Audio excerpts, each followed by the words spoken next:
అర్ధరాత్రి పరాయి వ్యక్తితో భార్య ఫోన్ కాల్స్. ఈ విషయంపై కోర్టు సంచలన తీర్పు అయితే ఇచ్చింది. అసలు ఏం జరిగింది ఏంటి వివరాలు తెలుసుకుందాము. వీడియో పూర్తిగా చూడండి, అలాగే తప్పకుండా లైక్ చేయండి. మరిన్ని అప్డేట్స్ కోసం ఛానల్ని సబ్స్క్రైబ్ చేసుకోండి. ఇంకా వివరాల్లోకి అయితే వెళ్ళిపోదాము.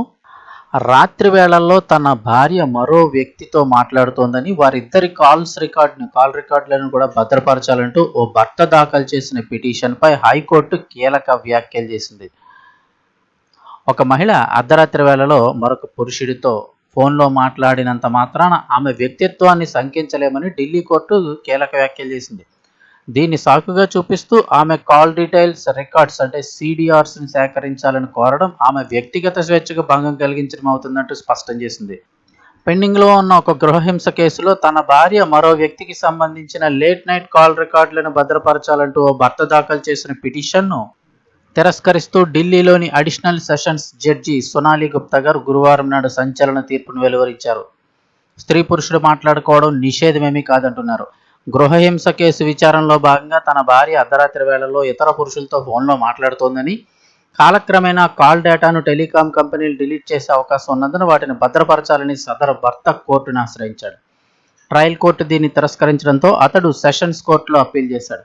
ఈ అప్పీలును కొట్టివేస్తూ న్యాయమూర్తి జూన్ 2 ఇచ్చిన ఆర్డర్లో, మన భారతీయ సమాజం ఇప్పుడు ప్రాచీన కాలంలో లేదు, ఒక మహిళ పరాయి పురుషుడితో మాట్లాడడాన్ని ఒక నిషేధంగా భావించే రోజులు పోయాయి. మహిళలు ఇప్పుడు మల్టీనేషనల్ కంపెనీల్లో సహా అన్ని రంగాల్లో ఉద్యోగాలు చేస్తున్నారు. వారికి పురుష సహోద్యోగులు ఉంటారు. కేవలం రాత్రి వేళల్లో ఫోన్ మాట్లాడినంత మాత్రాన ఆమెకు ఏదో అక్రమ లేదా వివాహేతర సంబంధం ఉందని చెప్పడానికి ఎలాంటి ఆధారాలు లేనంత వరకు ఆమె క్యారెక్టర్పై ప్రశ్నలు లేవలెత్తలేమంటూ పేర్కొన్నారు.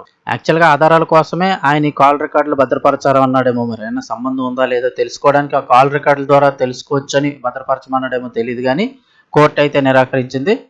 వ్యక్తిగత స్వేచ్ఛకు భంగం కలిగించలేమంటూ వ్యాఖ్యలు.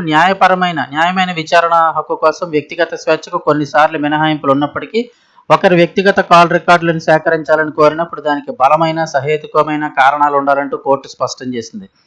భర్త దాఖలు చేసిన పిటిషన్లో భార్యపై ఎలాంటి నిర్దిష్టమైన ఆరోపణలు, స్పష్టమైన ఆధారాలు చూపించలేదని, కేవలం అనుమానంతో కాల్ రికార్డులు అడగడం చట్టవిరుద్ధమంటూ కోర్టు పేర్కొంది.